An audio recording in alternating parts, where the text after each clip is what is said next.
Olá, amigos e seguidores do canal, bem-vindos. Aqui Vitor Machado, do canal Vitor Man, Literatura Fantástica e de Terror. Aos recém-chegados, bem-vindos, considerem a hipótese de seguir o canal.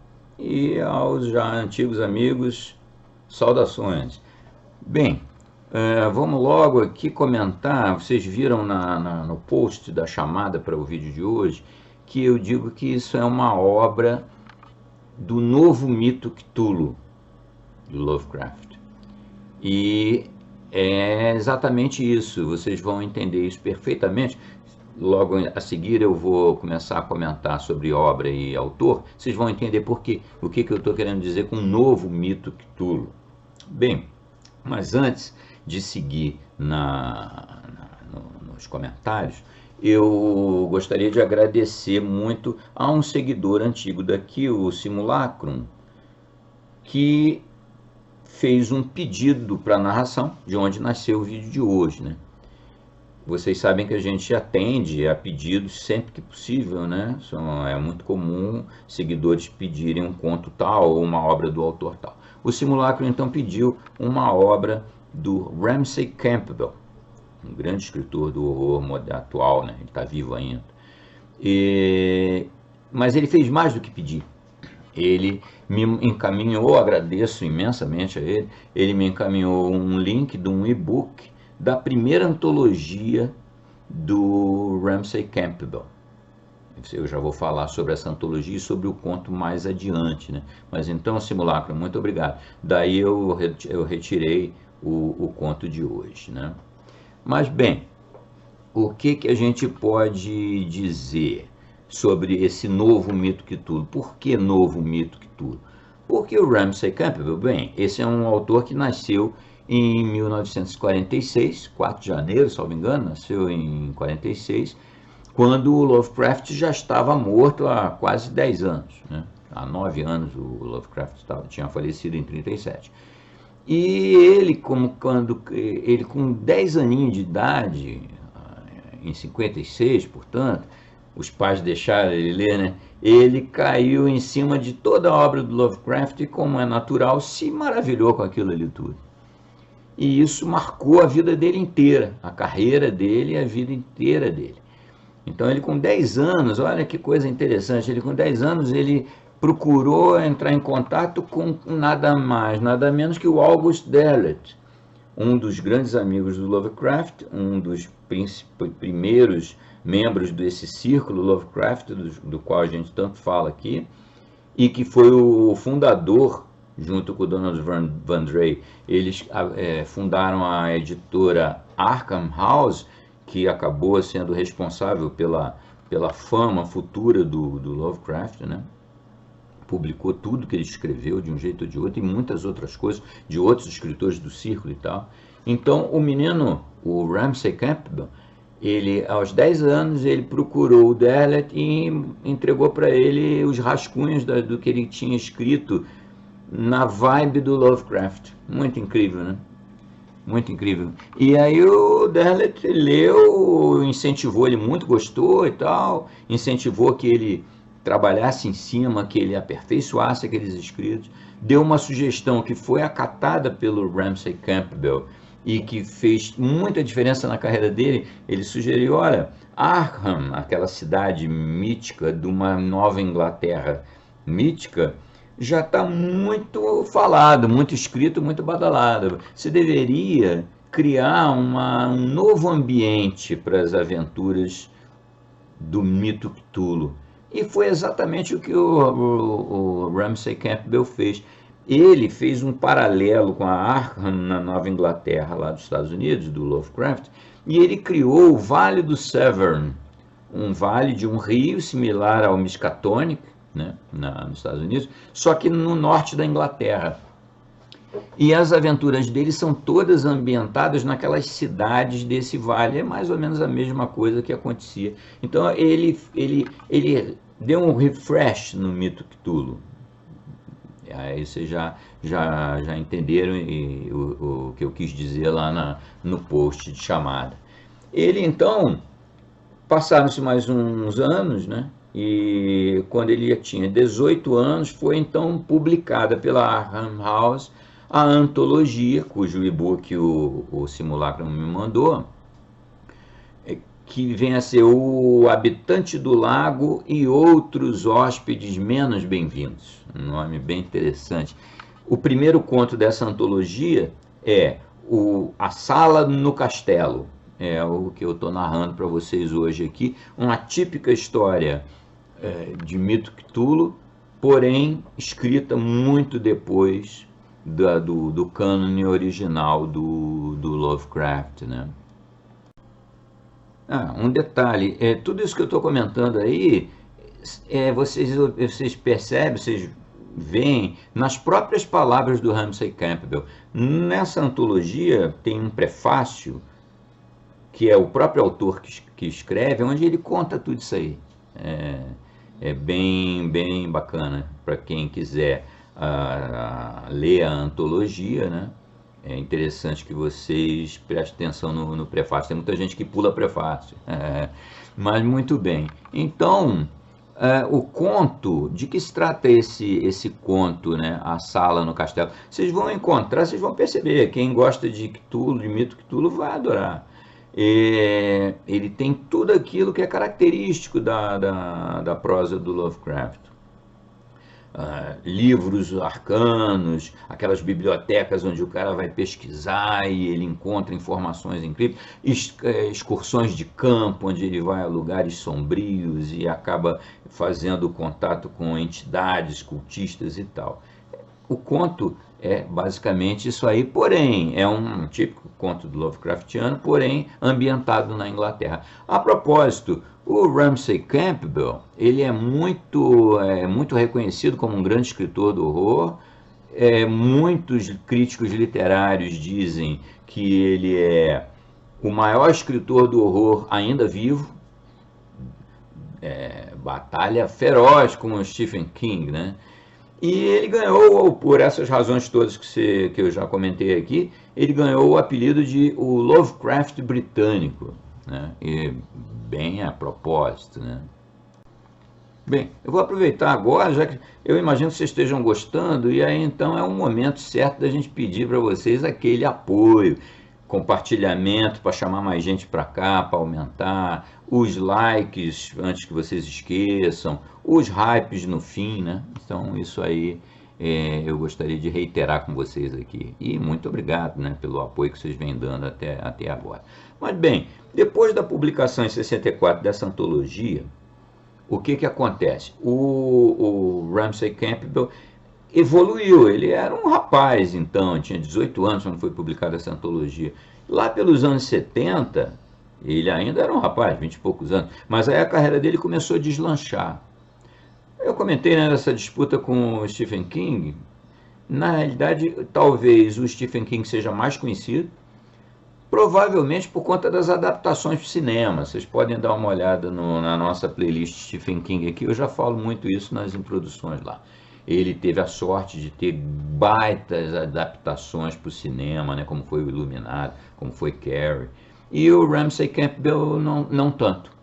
Mas em termos de nível de escritor, vocês podem pôr nos comentários aí o que vocês acham entre um e outro, né? Quem já leu dos dois. Né? Mas bem, então a carreira dele decolou e ele começou a evoluir, foi aperfeiçoando, foi amadurecendo. Lá pela década de 70 para 80, ele começou a escrever romances que fizeram um grande sucesso. Então ele é um escritor de horror, o nosso Lovecraft britânico, da mais alta qualidade, né? Bom, vamos então agora para a narração do conto A Sala no Castelo, 1964, de Ramsey Campbell. O Quarto no Castelo, Ramsey Campbell, 1964. O primeiro conto da antologia O Habitante do Lago e Hóspedes Menos Bem-vindos. Será que existe algum resquício oculto do mundo ancestral dentro de cada um de nós que nos atrai para os seres que sobreviveram de outras eras? Certamente há tal resquício em mim, pois não pode haver razão sã ou saudável para que eu tenha vagado naquele dia até a velha ruína infectada de lendas sobre a colina. E menos ainda pode haver explicação comum para eu ter encontrado a sala subterrânea secreta lá. E muito menos para eu ter aberto a porta do horror que descobri. Foi durante uma visita ao Museu Britânico que ouvi pela primeira vez a lenda que sugeria uma razão para que as pessoas evitassem uma colina nos arredores de Brichester. Eu havia ido ao museu em busca de certos volumes preservados ali, não livros de saber demoníaco, mas tomos extremamente raros tratando da história local do Vale de Severn, conforme visualizada em retrospecto por um clérigo do século XVIII. Um amigo que morava na região de Campside, perto de Berkeley, havia me pedido que pesquisasse alguns fatos históricos para um artigo que ele estava escrevendo para o Campside Observer, o qual eu poderia contar a ele quando fosse visitá-lo naquele fim de semana, já que ele estava doente e não poderia ir a Londres por algum tempo. Cheguei à biblioteca do museu sem outro pensamento, além de verificar rapidamente os volumes necessários, anotar as citações apropriadas e partir de carro diretamente do museu ao meu destino. Ao entrar na sala de teto alto, repleta de livros cuidadosamente mantidos, soube pelo bibliotecário que os volumes que eu desejava consultar estavam sendo usados no momento, mas que logo seriam devolvidos, caso eu quisesse esperar um pouco. Para passar o tempo, não me interessei por nenhum outro livro histórico, e sim pedi ao responsável pelos volumes que me deixasse folhear o exemplar do museu do quase inacessível Necronomicon. Passei mais de uma hora lendo, na medida do possível. Tais sugestões sobre o que pode se ocultar por trás da fachada tranquila da normalidade não são facilmente descartadas da mente. E confesso que, à medida que lia sobre seres alienígenas que, segundo o autor, espreitam em lugares sombrios e evitados do mundo, comecei a aceitar o que lia como realidade. À medida que me aprofundava no mito sombrio que envolve esses terrores vindos do além, o inchado Cthulhu, o indescritível Shub-Niggurath, o vasto Batráquio Dagon, eu poderia ter sido tragado pelo redemoinho da crença absoluta, não fosse minha concentração ser interrompida pelo bibliotecário, carregando um braço cheio de volumes amarelados. Devolvi-lhe o exemplar do Necronomicon, e tamanha era a sensação de terror latente que se havia despertado em mim, que fiquei observando para ter certeza de que o livro do horror fora devidamente trancado. Então voltei-me aos volumes históricos que havia solicitado e comecei a anotar as passagens que interessavam ao meu amigo. Como era inevitável, acabei lendo uma grande proporção de material inútil em minha busca por conteúdo relevante. E foi numa seção que eu julgava inútil que meus olhos captaram de passagem uma referência que de alguma forma me fez lembrar o livro que havia acabado de ler. A princípio, pensei que minha fixação nas práticas de cultos alienígenas havia metamorfoseado uma lenda rural inofensiva e pitoresca em algo anormal e perturbador. Mas ao prosseguir na leitura, percebi que se tratava de fato de uma lenda bastante pouco convencional. Todavia, que não se pense, escrevera o clérigo de Berkeley, que Satanás não envia tribulação de tempos em tempos para infundir temor nos que vivem segundo Deus. Ouvi dizer que o Sr. Norton foi grandemente perturbado por gritos e horrendos rugidos vindos dos bosques enquanto morava ali perto, e que certa noite os tambores estavam tão altos que ele não conseguiu retornar à sua lavoura por um mês. Mas, para não sobrecarregar o leitor, contarei a história do que um agricultor me relatou não faz 2 anos. Numa noite, enquanto caminhava pela estrada nos arredores de Berkeley, o agricultor Cooper me encontrou vindo do campo do lado esquerdo, bastante sujo e tomado de pavor pelo que vira. A princípio falava como se sua mente estivesse desordenada, como faz o pobre Tom Cooper quando é vencido pela sua doença. Mas levei-o à igreja e a presença de Deus curou-lhe a mente. Perguntou-me se eu estava disposto a ouvir a visão blasfema que lhe sobreveio, pois achava que de fato o diabo devia ter enviado um demônio para desviá-lo dos caminhos cristãos. Jurou ter perseguido uma raposa que atormentava seu gado, esperando poder dar fim ao incômodo. Mas esta o levou numa dança desenfreada pelos terrenos dos agricultores King e Cook, até que ele a perdeu, e ao se aproximar do rio, voltou para casa. Ao chegar à travessia sobre o riacho Cambrook, por onde costumava retornar, ficou consternado ao vê-la quebrada no meio. Enquanto seguia para o val próximo à estrada Corn, viu sobre uma colina uma figura de grande estranheza. Parecia brilhar com uma luz que não mantinha uma única cor, mas se comportava como um verdadeiro caleidoscópio, tal como usam as crianças em suas brincadeiras. O agricultor Cooper não gostou nada daquilo, mas aproximou-se da colina e subiu até estar próximo do horrível objeto. Era feito de um mineral translúcido, como Cooper jamais vira.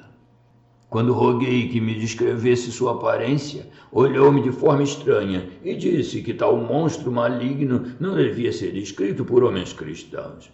Quando insisti que precisava estar armado contra tais demônios com pleno conhecimento, disse que tinha apenas um olho, como um cíclope, e garras como as de um caranguejo. Disse também que possuía um nariz como os elefantes, que dizem existir na África, e grandes apêndices serpentinos, pendendo de sua face como uma barba, à semelhança de algum monstro marinho. Clamou pelo Redentor como testemunha de que Satanás deve ter-lhe tomado a alma naquele instante, pois não conseguia parar de tocar a garra da pestilenta imagem, mesmo ouvindo vozes angélicas mandando que se afastasse. Então, uma enorme sombra cruzou a lua, e embora tivesse decidido não olhar para cima, viu a forma horrenda projetada no chão. Não creio que blasfemou ao dizer que o céu não me protegeria se eu ouvisse a descrição da forma daquela sombra, pois disse sentir como se Deus tivesse esquecido de seu bem-estar ao vê-la. Foi então que fugiu da colina, atravessando a nado o riacho Cambrook para escapar. E diz que alguma coisa o perseguiu parte do caminho, pois ouviu o estalido de grandes garras batendo no chão atrás. Mas repetiu as orações como costuma fazer quando teme algum mal, e o ruído logo desapareceu.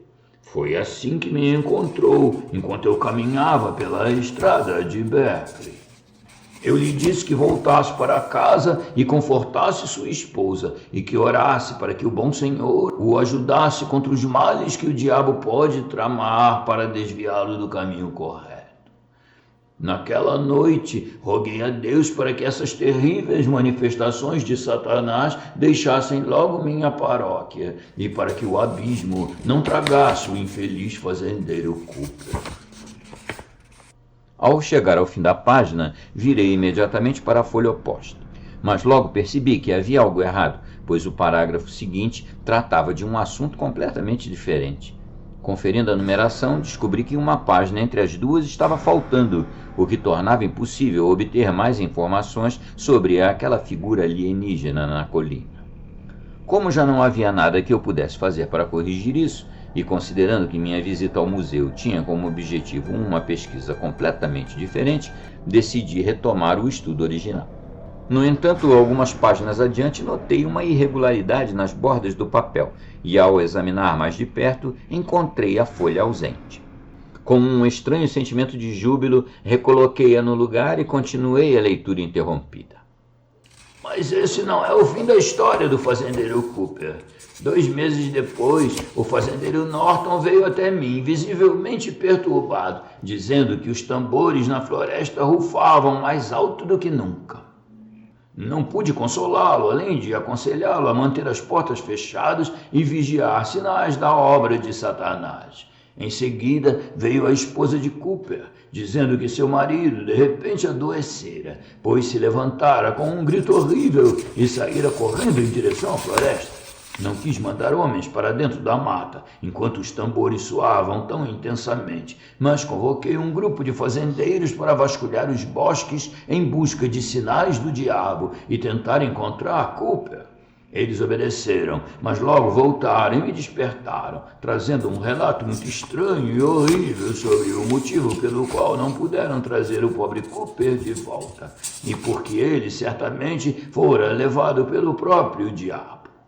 Nas partes mais densas da mata, começaram a ouvir os tambores rufando entre as árvores, e se aproximaram do som com medo, pois sabiam o que aquilo já havia pronunciado antes. Encontraram então o fazendeiro Cooper sentado diante de um enorme tambor negro, com os olhos fixos nele, como se estivesse hipnotizado, golpeando-o de forma selvagem, como dizem e fazem os nativos da África. Um dos homens, o fazendeiro King, tentou falar com Cooper, mas ao olhar para trás mostrou aos outros o que vira. Juraram que atrás de Cooper havia uma criatura monstruosa, mais horrenda até que o famoso sapo de Berkeley, e de forma absolutamente blasfema. Devia ser o mesmo monstro que serviu de modelo à figura na colina, pois diziam que se assemelhava um pouco a uma aranha, um pouco a um caranguejo e também a algo visto só em sonhos. Diante daquela visão demoníaca entre as árvores, o fazendeiro King fugiu e os outros o seguiram. Não haviam ido longe quando ouviram um grito lancinante de dor na voz de Cooper, seguido por outro som, o rugido de alguma grande criatura. Enquanto os tambores cessavam, poucos minutos depois, ouviram o bater de asas, como as de um enorme morcego que se perdeu na distância. Conseguiram alcançar a estrada de Campside e logo voltaram à aldeia para contar o destino do infeliz Cooper. Embora isso tenha ocorrido há 2 anos, não duvido de que o demônio ainda esteja vivo e que vague pelas florestas à espreita dos incautos. Talvez ainda visite a aldeia. Todos que participaram da busca por Cooper passaram a sonhar com a criatura, e um deles morreu recentemente, jurando que algo espiava pela janela e arrancara sua alma. O que é isso? Eu não sei. Penso tratar-se de um demônio enviado do inferno por Satanás. Mas o Sr. Daniel Jenner, estudioso da história da região, afirma que deve ser a mesma criatura que os romanos encontraram atrás de uma porta de pedra em um antigo acampamento, muito anterior à invasão. De qualquer forma, orações contra Satanás parecem surtir pouco efeito, o que indica que talvez essa coisa seja algo bem distinto das criaturas que costumam perturbar comunidades cristãs. Talvez ela morra se meu rebanho evitar os bosques. Mas ouço estranhos rumores de que Sir Gilbert Morley, que veio viver perto de Sevenford há alguns anos, acredita poder subjugar o diabo por meio de artes negras, e dizem que ele espera que suas práticas blasfemas lhe concedam o controle sobre o monstro da floresta. Isso encerrava as referências ao lendário assombrador das florestas, mas para mim não parecia provável que essa fosse a única lenda relacionada a ele. A menção final às tentativas de algum feiticeiro do século XVIII de subjugar o ser soava como uma indicação de algum relato sobre o verdadeiro desfecho dos experimentos de Morley, e eu podia facilmente dedicar 1 hora à busca por referências sobre esse mito adicional. Não que a minha leitura do Necronômico tivesse me tornado crédulo em relação a monstros fictícios, mas seria um bom assunto de conversa quando eu visitasse meu amigo em Campside, e talvez eu até pudesse visitar a antiga casa de Sir Gilbert Morley, se é que ainda restava algo da construção, e se de fato tal pessoa realmente existiu. Decidido a procurar pela lenda que eu tinha certeza estaria registrada em algum lugar, pedi ao bibliotecário que selecionasse todos os volumes que pudessem ser úteis na minha investigação. A seleção final incluía The Vale of Berkeley, de Wiltshire, Legendary and Customs of the Severn Valley, The Hill e Notes on Witchcraft and Monmouthshire, Gloucestershire and the Berkeley Region, de Sangster. Meu projeto de pesquisa original foi completamente esquecido, e comecei a folhear os livros, não sem um certo arrepio diante de algumas passagens e ilustrações. Logo dispensei o volume de Wiltshire. Tirando as histórias habituais sobre aparições femininas e monges presos à terra, as únicas lendas que tocavam o sobrenatural eram as da bruxa de Berkeley e do sapo de Berkeley. Esta última, embora horrível, tratando de uma monstruosidade desumana mantida em um calabouço e alimentada com cadáveres humanos, não parecia me ajudar em minha busca. Já os volumes de Hill e Sangster foram mais proveitosos. Diversas passagens, algumas ocupando mais de uma página inteira, relatavam coisas estranhas vislumbradas por viajantes desavisados na região do Severn. Ainda assim, eu não podia imaginar que tudo o que se dizia existir naquelas redondezas tivesse relação com o que eu buscava. Então, deparei-me com uma passagem na obra de Sangster que só poderia ser uma referência direta ao caso que me interessava. Ela começava descrevendo quase exatamente os mesmos acontecimentos sobre os quais eu já havia lido, e continuava da seguinte maneira: o que exatamente era esse ser, de onde ele veio originalmente e por que nenhuma lenda sobre ele é conhecida antes desse ponto, são perguntas que o leitor certamente fará. Existem respostas vagas para todas elas. O ser era supostamente Biatis, uma entidade pré-humana que foi adorada como uma divindade. Segundo a lenda, foi libertado por soldados romanos de trás de uma porta de pedra num acampamento de origem indeterminada, construído muito antes da chegada dos romanos à Britânia. Quanto à ausência de lendas anteriores à descoberta do fazendeiro Cooper, disse que de fato havia lendas, mas em uma forma tão irreconhecível que não foram associadas aos relatos posteriores. Aparentemente, o aterrador sapo de Berkeley era o mesmo ser que a divindade Biatis. De fato, embora a criatura possua apenas um olho, ela se assemelha, quando retrai ocasionalmente sua tromba, ao formato geral de um sapo. Como foi aprisionada no calabouço de Berkeley e como escapou, isso a lenda não conta. A criatura possuía algum poder hipnótico, o que pode ter lhe permitido hipnotizar alguém para abrir a porta da cela, embora seja provável que esse poder fosse apenas usado para deixar suas vítimas indefesas. Após seu encontro com o fazendeiro, foi finalmente invocada de seu esconderijo nas matas por um tal Sir Gilbert Morley, que possuía um castelo normando há muito desabitado nos arredores de Severnford. Disse que Morley vinha sendo evitado havia bastante tempo por todos os moradores da região. Não havia uma razão específica para isso, mas dizia-se que ele havia feito um pacto com Satanás e as pessoas não gostavam do modo como os morcegos pareciam se aglomerar junto à janela de uma certa torre, nem das formas estranhas que se formavam na névoa que frequentemente se acumulava no vale. De todo modo, Morley despertou o horror adormecido nas florestas e o aprisionou numa sala do porão de sua grande mansão, próxima à estrada de Berkeley, da qual hoje não resta nenhum vestígio. Enquanto o mantinha sob seu domínio, podia explorar sua vitalidade cósmica inerente e comunicar-se com os emissários de Cthulhu, Glaki, Daolot e Shub-Niggurath.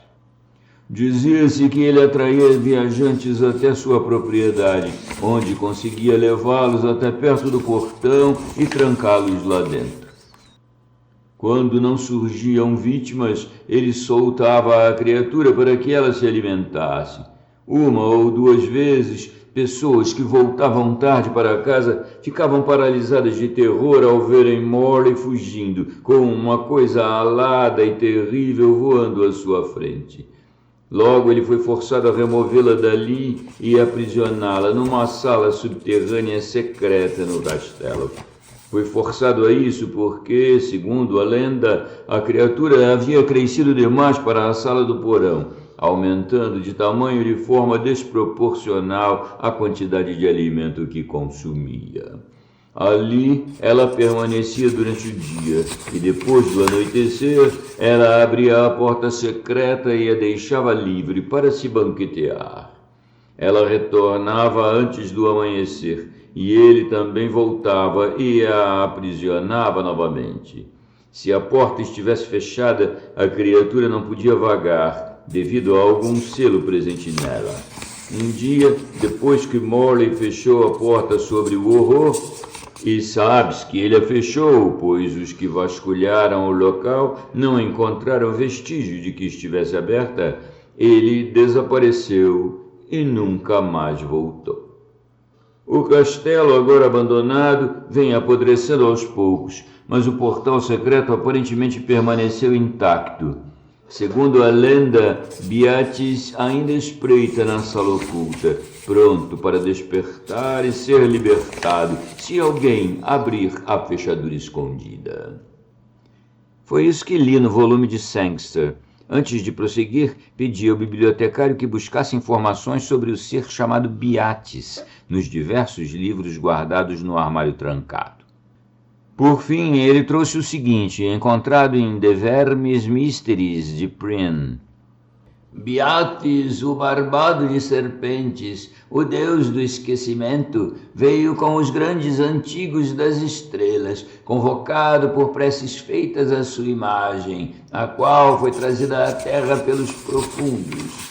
Pode ser invocado pelo toque de um ser vivo em sua imagem. Seu olhar traz escuridão à mente, e dizem que aqueles que olham em seu olho são forçados a caminhar até seus tentáculos.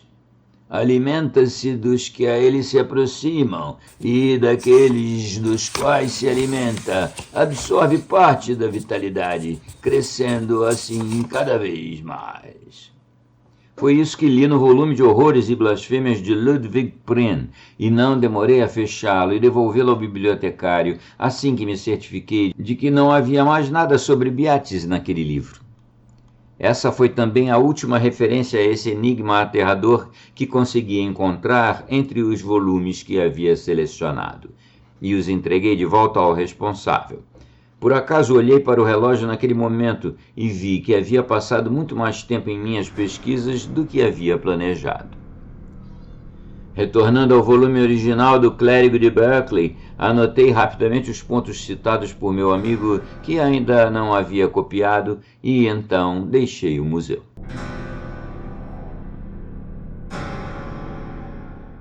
Já era por volta de meio-dia e eu pretendia dirigir diretamente do museu até Campside, cobrindo o máximo de distância possível enquanto ainda houvesse luz do dia. Coloquei meu caderno no porta-luvas, liguei o motor e entrei no trânsito. Havia menos veículos seguindo na direção que eu tomava do que no sentido oposto, mas levou algum tempo até que eu chegasse aos arredores de Londres. Depois disso, dirigi sem prestar muita atenção à paisagem que passava velozmente pelo para-brisa. Nem percebi particularmente a aproximação da escuridão, até me dar conta, ao sair de um café à beira da estrada, onde parei para uma refeição, de que a noite já havia caído. A paisagem após minha parada no café tornou-se apenas uma visão de 2 discos amarelos correndo à minha frente pela estrada ou deslizando sobre as cercas vivas a cada curva. Mas à medida que me aproximava de Berkeley, comecei a ser assombrado por pensamentos das práticas profanas que haviam sido realizadas naquela região em tempos antigos.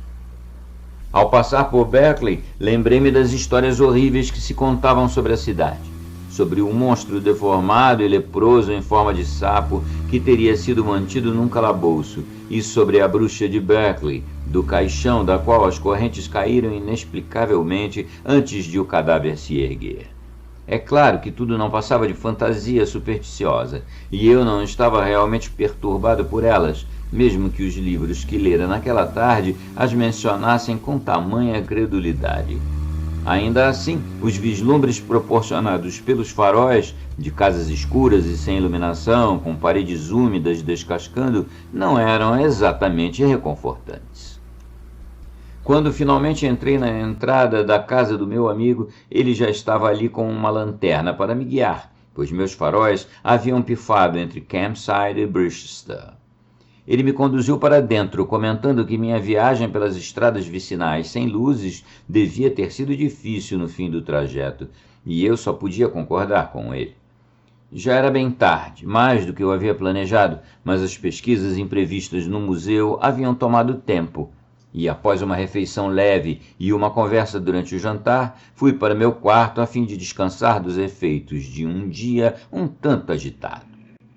Na manhã seguinte, peguei no carro o caderno com as anotações feitas no museu, o que me lembrou da minha intenção de visitar as ruínas do castelo de Morley.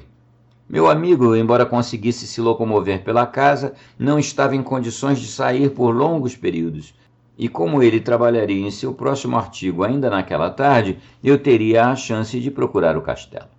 Depois de lhe entregar o caderno, mencionei casualmente que pretendia dar um passeio pelo interior nas proximidades depois do almoço e perguntei se ele poderia sugerir algum lugar que valesse a pena visitar. Você pode dirigir até Berkeley e dar uma volta por lá, ele sugeriu. Há muitas sobrevivências do passado por ali. Só não fique muito tempo por causa das névoas. Provavelmente teremos uma hoje à noite e elas são realmente terríveis. Eu certamente não gostaria de dirigir numa névoa como as que temos por aqui.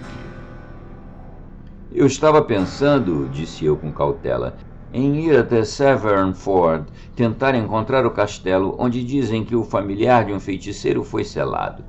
Será que você sabe onde fica? Pertencia a um tal de Morley, Sir Gilbert Morley, que aparentemente tinha um pacto com o diabo ou algo assim. Ele pareceu bastante chocado e ficou visivelmente perturbado ao ouvir-me mencionar o lugar. Escute, Perry, disse ele. Acho que já ouvi falar desse Morley. Há uma história horrível que o liga ao desaparecimento de recém-nascidos por aqui lá no século XVIII. Mas prefiro não dizer mais nada sobre isso.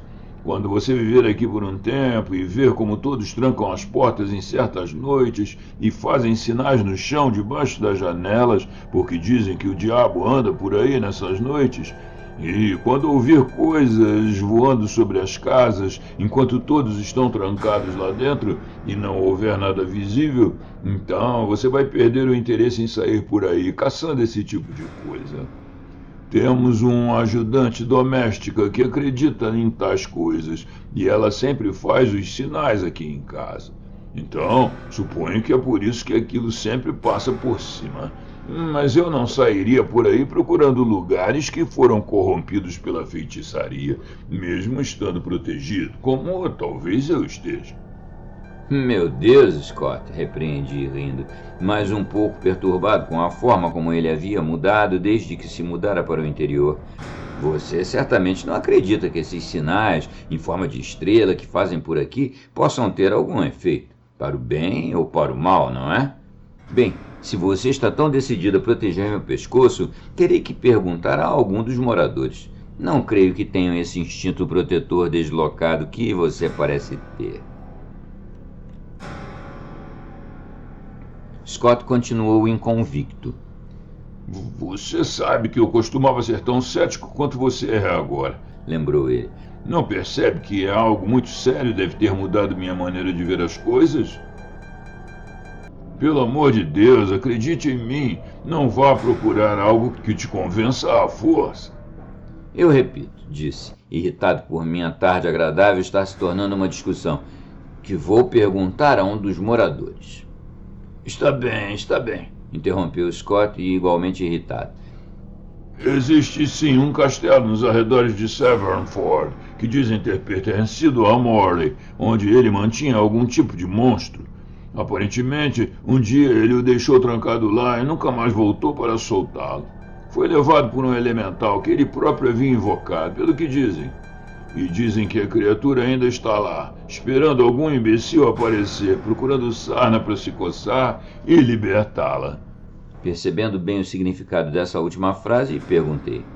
Como faço para chegar ao castelo a partir de Severnford? Ah, Perry, já não basta, disse ele franzindo a testa. Você sabe que a lenda do castelo é verdadeira, então por que ir além? Eu sei que a história de que o castelo existe é verdadeira, apontei, mas não sei se a sala subterrânea existe. Ainda assim, suponho que o pessoal de Severnford saberia. Se você faz tanta questão de se vender ao diabo, disse Scott por fim, o castelo fica do outro lado de Severnford, afastado do rio, numa elevação. Um pequeno morro, suponho que você chamaria assim, não muito longe de Cotton Row. Mas veja, Perry, não sei por que você quer ir a esse lugar de todo jeito. Você pode não acreditar nessa coisa, mas os moradores não chegam nem perto do castelo. E eu também não. Dizem que essa criatura tem atributos inacreditáveis. Se você apenas olhar no olho dela, tem que se entregar a ela.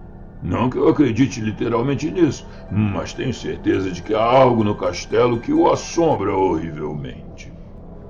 Era bastante claro que ele acreditava sinceramente em tudo o que dizia, o que apenas fortaleceu minha determinação de visitar o castelo e fazer uma busca completa. Depois do fim da nossa discussão, a conversa ficou meio tensa e antes do jantar, ambos já estávamos lendo livros.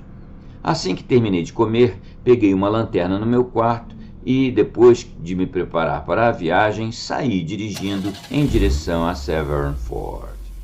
Após uma curta viagem pela A38 e pela estrada de Berkeley, percebi que teria que atravessar Severnford e voltar pelo outro lado se quisesse deixar o carro estacionado perto do castelo.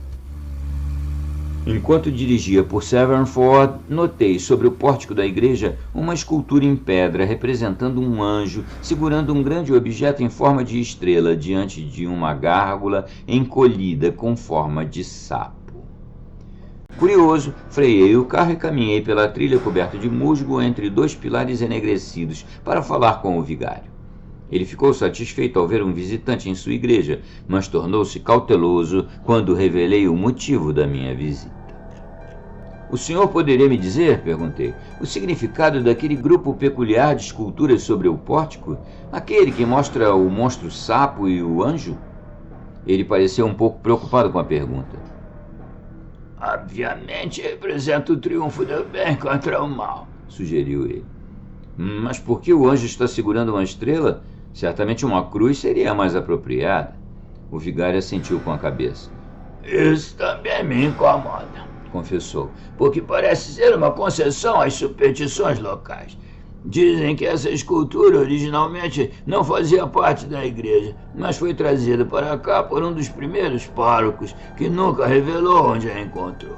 Dizem que a estrela é a mesma que eles usam na noite de Todos os Santos, e que o anjo não é um anjo de verdade, mas sim um ser de outro mundo. E quanto ao sapo, dizem que representa o chamado sapo de Berkeley, que ainda está esperando para ser libertado. Tentei remover aquela coisa do pórtico, mas eles não deixam. Ameaçam não frequentar mais a igreja se eu fizer isso. Já viu um padre numa posição dessas? Saí da igreja sentindo-me um tanto inquieto. Não gostei da referência ao fato de a escultura não ser originalmente parte da igreja, pois isso significava, sem dúvida, que a lenda era mais difundida do que eu imaginava. Mas é claro, o relevo agora fazia parte do edifício e provavelmente era apenas uma distorção da lenda que dizia que um dia ele fora separado. Não olhei para trás para ver a cena esculpida enquanto o carro se afastava, nem para o vigário que havia saído do prédio e agora fitava o topo do pórtico. Saindo de Mill Lane, segui em frente por Cotton Row. O castelo surgiu à vista quando dobrei a esquina e deixei para trás uma fileira de chalés desocupados. Estava situado no topo da colina, com 3 paredes ainda de pé, embora o telhado tivesse ruído há muito tempo. Uma torre solitária erguia-se como um dedo carbonizado contra o céu pálido, e por um momento me perguntei se aquela seria a torre em cuja janela os morcegos se agrupavam há tanto tempo. Então o carro parou, eu tirei a chave, bati a porta e comecei a subir a encosta. A grama estava coberta de gotículas de água e o horizonte mal se distinguia por causa da névoa que se aproximava. O solo úmido tornava difícil a subida, mas após alguns metros surgiu uma escadaria de pedra levando ao castelo, que comecei a subir. Os degraus estavam cobertos de um musgo esverdeado e, em alguns pontos dispersos, me pareceu perceber marcas tênues, tão indistintas que eu não conseguia determinar sua forma, apenas sentia que havia algo vagamente errado nelas. O que poderia tê-las causado eu não fazia ideia, pois a ausência de vida ao redor do castelo era extremamente notável, sendo o único ser em movimento um pássaro inchado ocasional que se erguia das ruínas assustado com minha entrada no castelo. Havia surpreendentemente pouco que restasse do castelo. A maior parte do chão estava agora coberta pelos escombros do telhado desabado, e o que se podia ver sob os fragmentos de pedra não dava qualquer indicação da localização de uma sala secreta. Ao me ocorrer uma possibilidade, subi pela escadaria que levava à torre e examinei a base da escadinha espiral. Mas os degraus não passavam de simples lajes de pedra. A ideia da torre sugeriu outra hipótese. Talvez a lenda mentisse ao dizer que a prisão do monstro ficava no subsolo.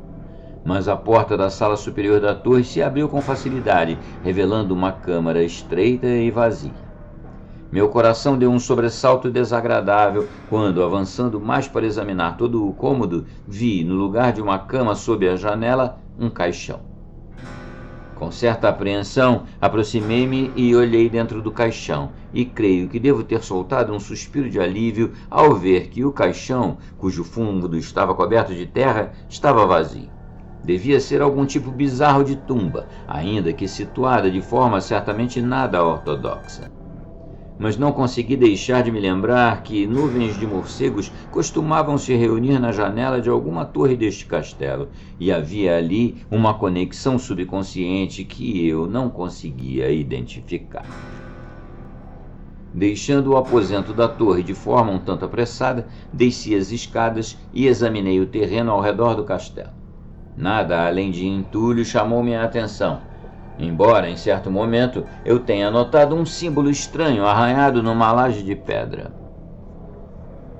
A não ser que a porta para a sala secreta estivesse sob os restos do telhado desabado, presumi que ela simplesmente não existia, e após 10 minutos arrastando fragmentos de pedra para outras posições, o único efeito disso sendo unhas quebradas e o corpo coberto de poeira, percebi que não havia como descobrir se a porta realmente se encontrava sob os destroços.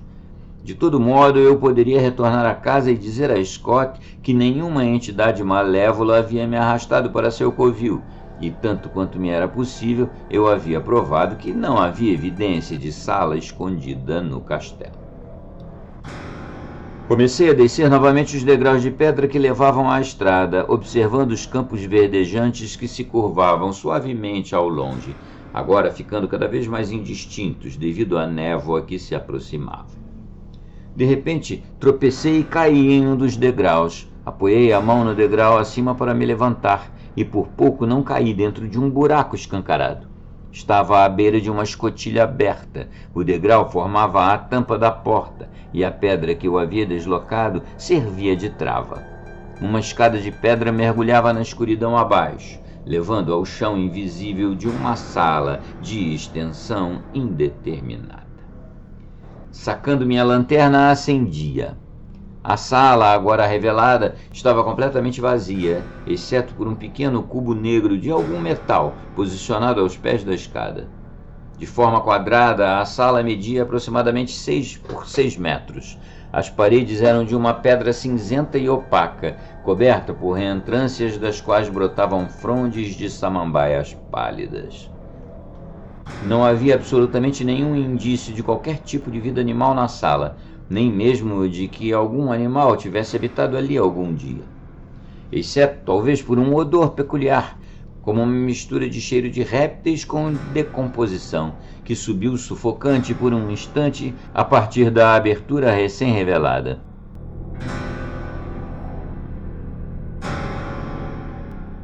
Não parecia haver nada de interessante em toda a sala, exceto o pequeno cubo negro que jazia no centro do chão. Primeiro certifiquei-me de que a escada suportaria meu peso, desci por ela e cheguei até o cubo. Ajoelhando-me ao lado dele, sobre o chão cinzento e cheio de marcas, examinei o pedaço de metal negro. Ao ser arranhado com um canivete, ele revelou um estranho brilho violáceo, o que sugeria que era apenas recoberto por uma camada preta. Hieróglifos inscritos haviam sido talhados em sua superfície superior, um dos quais eu reconheci do Necronomicon, onde era descrito como um símbolo de proteção contra demônios. Ao virá-lo, vi que a parte de baixo do cubo estava gravada com um daqueles símbolos em forma de estrela que eram tão comuns naquela vila. Aquele cubo seria uma excelente prova de que eu realmente havia visitado o suposto castelo assombrado. Peguei-o, percebendo que era surpreendentemente pesado, mais ou menos o peso de um pedaço de chumbo do mesmo tamanho, e o segurei na mão. E ao fazer isso, libertei a abominação que me fez disparar de escada acima, rangendo os degraus e correr desvairadamente ladeira abaixo até Cotton Row e para dentro do carro. Tentei em vão girar a chave de ignição que havia inserido de cabeça para baixo e olhei para trás. Vi um membro obsceno e disforme emergindo do abismo contra o céu cada vez mais enevoado. Por fim, a chave encaixou na ignição e parti daquele pesadelo com tal violência que os gritos da engrenagem pareceram um protesto mecânico. A paisagem passou a um ritmo alucinante, cada sombra nos faróis fracos parecendo um demônio em disparada, até que o carro entrou na garagem da casa de Scott, mal parando antes de bater nas portas. A porta da frente se abriu apressadamente com minha entrada violenta. Scott correu para fora do retângulo de luz vindo do abajur do hall. Naquele momento eu já estava meio desfalecido pelo horror do que vira no poço e pela fuga frenética, de modo que ele teve de me amparar enquanto eu cambaleava pelo corredor. Uma vez na sala de estar e fortalecido por um longo gole de conhaque, comecei a relatar os eventos daquela tarde. Antes mesmo de eu chegar às partes mais terríveis no castelo, ele já estava inclinado para a frente com uma expressão perturbada e soltou um gemido de horror quando mencionei o caixão no quarto da torre. Quando descrevi a terrível revelação que se abatera sobre mim na sala subterrânea, seus olhos se arregalaram de pavor. Mas isso é monstruoso, arfou ele. Você quer dizer, a lenda dizia que Biates crescia com cada vítima e que no fim deve ter levado Morley. Mas o que você está dizendo poderia mesmo ser possível.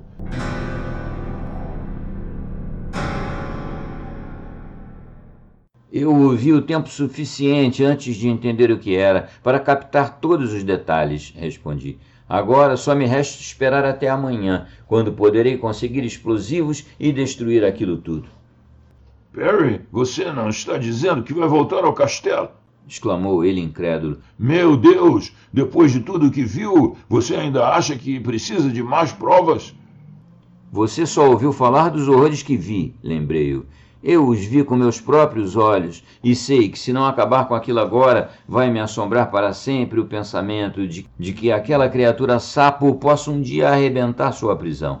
Não estou voltando lá pelo prazer desta vez, mas por um motivo real. Sabemos que ela ainda não pode escapar, mas se for deixada ali, talvez consiga atrair mais vítimas, recuperar forças. Não preciso olhar nos olhos dela para fazer o que preciso. Sei que ninguém por aqui se aproximaria. Até os chalés próximos estão abandonados. Mas e se alguém como eu ouvir a lenda e decidir investigá-la? Desta vez a porta estará aberta, você sabe.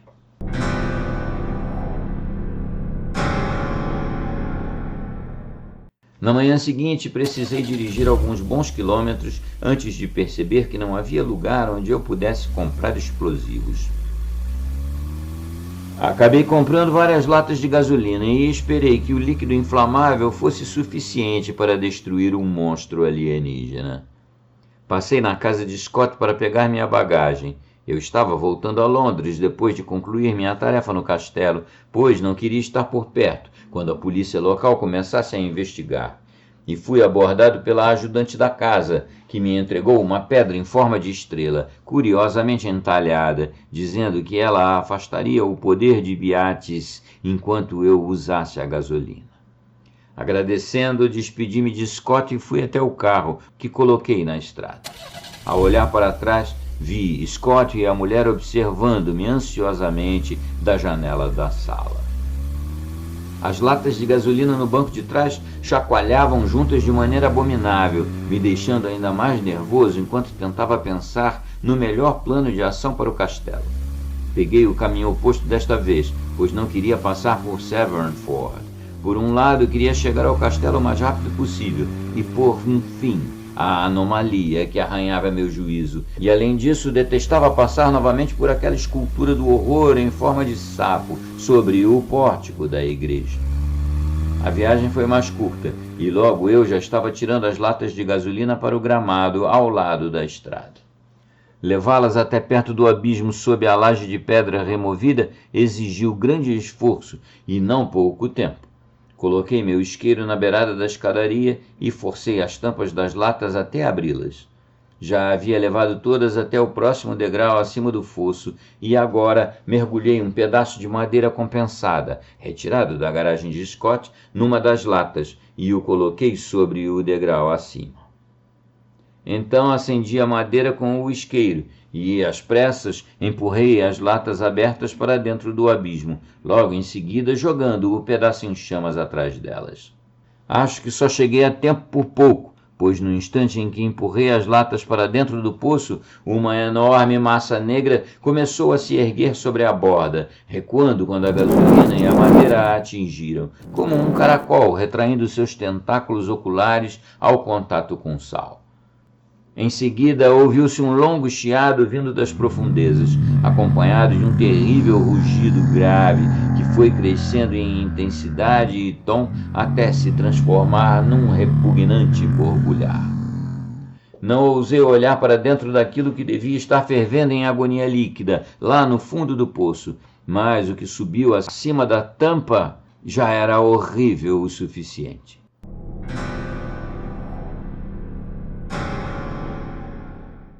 Espirais esverdeadas e finas de gás giravam para fora da abertura e se juntavam em uma nuvem espessa, cerca de 15 metros acima. Talvez tenha sido só o efeito de alguma qualidade anestésica do gás que afetava a minha imaginação, mas a nuvem pareceu se condensar, por um momento, numa grande forma inchada de sapo, que batia as asas como um morcego gigantesco, voando em direção ao oeste.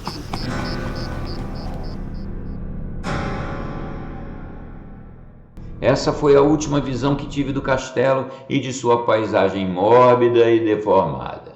Não olhei para trás ao descer as escadas de pedra, nem desviei os olhos da estrada até que o brilho do rio Severn ficasse bem distante no horizonte. Só quando o trânsito de Londres começou a me cercar é que pensei no monstro como algo deixado para trás. E mesmo assim, ainda hoje não consigo parar de pensar no que vi depois de pegar o cubo de metal no chão daquela sala no castelo. Assim que levantei o cubo, um estranho movimento começou sob meus pés. Olhando para baixo, vi que a junção entre o chão e a parede de um lado da sala estava se erguendo pela pedra, e consegui me agarrar a um degrau de escada de pedra um instante antes de o piso deslizar por completo, revelando-se uma porta basculante que dava para uma sala ainda maior abaixo. Subi até a metade da escada suspensa e espiei com cautela a escuridão total abaixo.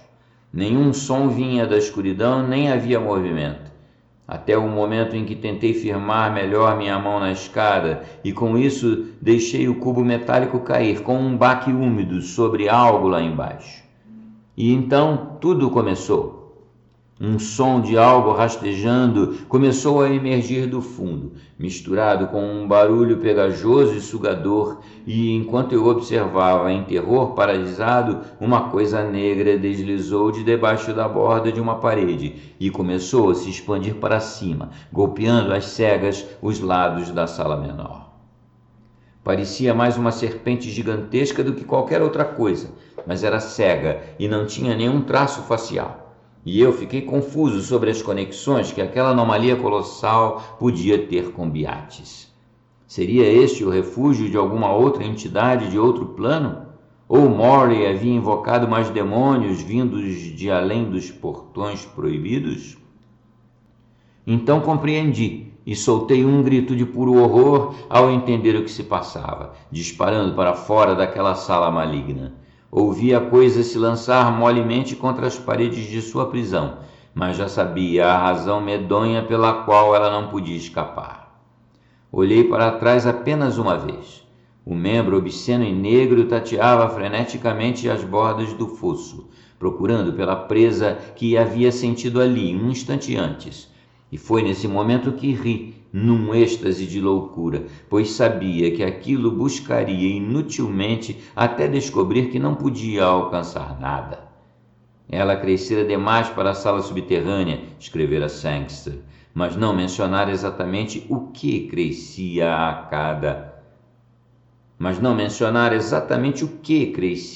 a cada sacrifício vivo.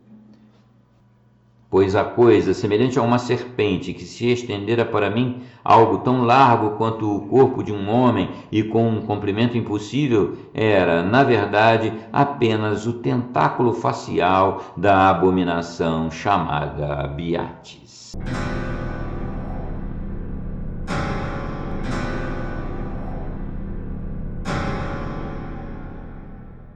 Bem, amigos, espero que tenham gostado. Temos aqui na página final da postagem umas sugestões de novos contos do Círculo Lovecraft, do Mito Cthulhu, e também os grandes clássicos do horror já narrados aqui no canal. E caso vocês tenham gostado muito, considerem a hipótese de ajudar o desenvolvimento do projeto aqui do canal, entrando para membros. Um abraço, até mais!